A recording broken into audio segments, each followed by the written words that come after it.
as your own, I give direction on how to clap for our permanent secretary. We all know what we call factorial claps, is it?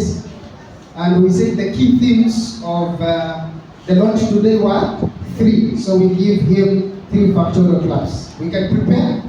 Okay. Everybody like this.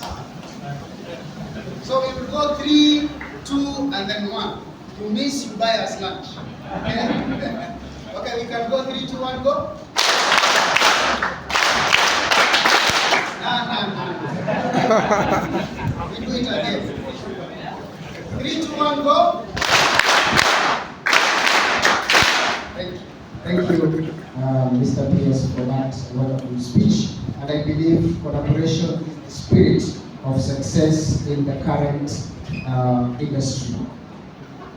As I invite the next speaker, I think it's important we acknowledge the presence of the Kenya National Chamber of Commerce, because these entrepreneurs that are supported by the hubs, they need also to be facilitated when it comes to business, so we can give them a round of applause. I can see the chair is here doing some work. So the crowd is on your court. The ones who are pitching today, you can make their life friendly, especially in Mombasa. So ladies and gentlemen, I'd like to invite the next, I have the distinguished honor to invite none other than the German ambassador to Kenya, who is none other than His Excellency Sebastian, to give us his speech. Thank you very much. Thank you very much, MC, for this warm welcome, also for the clapping exercise. Dear John, PS, thank you very much for honoring the occasion with your presence. Dear Michael from the foundation, Christoph, also coming the long way from Germany, Your Excellency the Deputy Governor from Mombasa, Francis Folini, German Member of Parliament, Mahmoud, mentor, motor initiator of Swahili Hub, good friend of mine. All friends the long way from Nairobi, like Bodo from GIZ, Stefan from Friedrich Naumann Foundation, sorry. And Carsten Ehlers is also here from the Chamber of Commerce and GTAI. I'm very happy to be here with you. I see Monica from the Chamber of Commerce also. It's really a special privilege and honor for me to take part in this inauguration ceremony of the Westerwelle Foundation. As was said earlier, Guido Westerwelle was the foreign minister in Germany from 2009 to 2013. I worked in Berlin at this time in the policy planning unit and wrote speeches for him.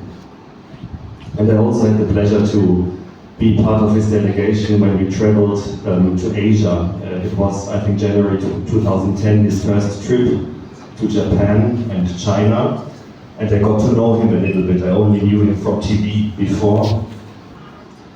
And John knows it because he gets new CSs relatively frequently, if I may say so. As a civil servant in the ministry, you wait for the new minister and everybody talk a lot. How might this guy be? What might he change? And what I can say from this experience from the trip is what you already alluded to when we talked, was his open-mindedness, his curiosity, and his way to approach people, also in rather delicate situations. I remember when we met the Chinese foreign minister, and the Chinese were not so happy because we started the trip in Japan. But I felt that within 2-3 minutes he broke the ice, and we really made up a very good connection to his Chinese counterpart.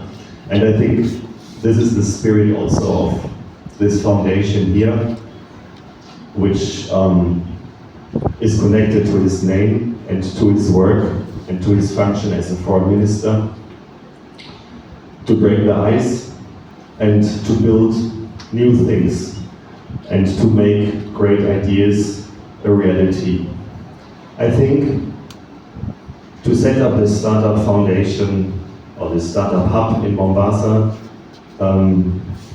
is a perfect decision, Mr. Bleich, and we talked about this several times on phone. I advised him, you can also go to Nakuru, to Eldoret, to Naivasha, but you can also check Mombasa, and you insisted on Mombasa. And I would like to thank you, not only because I personally also love Mombasa, I love the people, I love everything here, I must say. The food, the beach, the culture, the history, the mixture of mentalities that is so characteristic for this town for centuries, that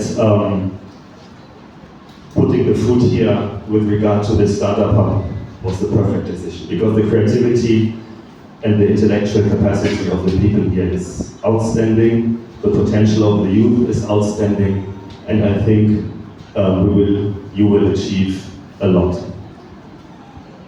The German government, with either Westerwelle but also with all the other governments that followed, sees Africa and the economic environment in Africa as a huge, huge potential for innovation, especially for small and medium-sized entrepreneurships.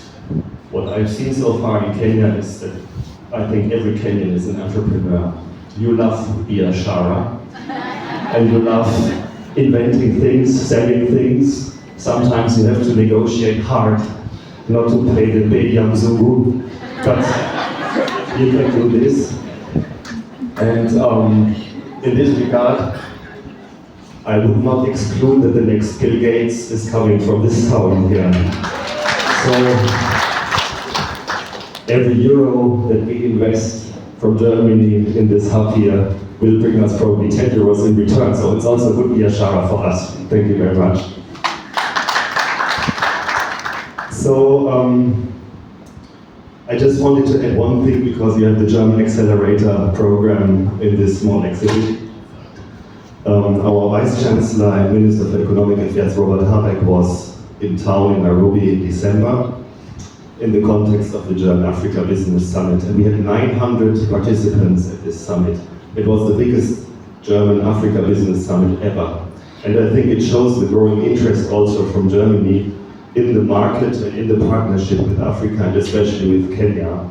And one theme of this visit that took 2 days was especially the question of startup, venture capital, and also startup cooperation between Germany and Kenya. And in this regard, I'm very, very happy that the Chamber of Commerce, GIZ, the embassy, and also the companies, the German companies that are already present here in Kenya are really singing from the same sheet and want to make this effort, this joint effort, really a success in the next coming years. And the startup here in Mombasa is a key element in this strategy. Mr. Tanui, John, Deputy Governor, please keep an eye on this foundation here. It is a visible and a very tangible symbol of Kenyan-German cooperation. Your support from Nairobi and here from Mombasa is instrumental for the success of the Westerwelle hub, and it will be a success for all the people of Kenya, and especially for the youth, which is the future, as we all know. Thank you very much, Asante Sana.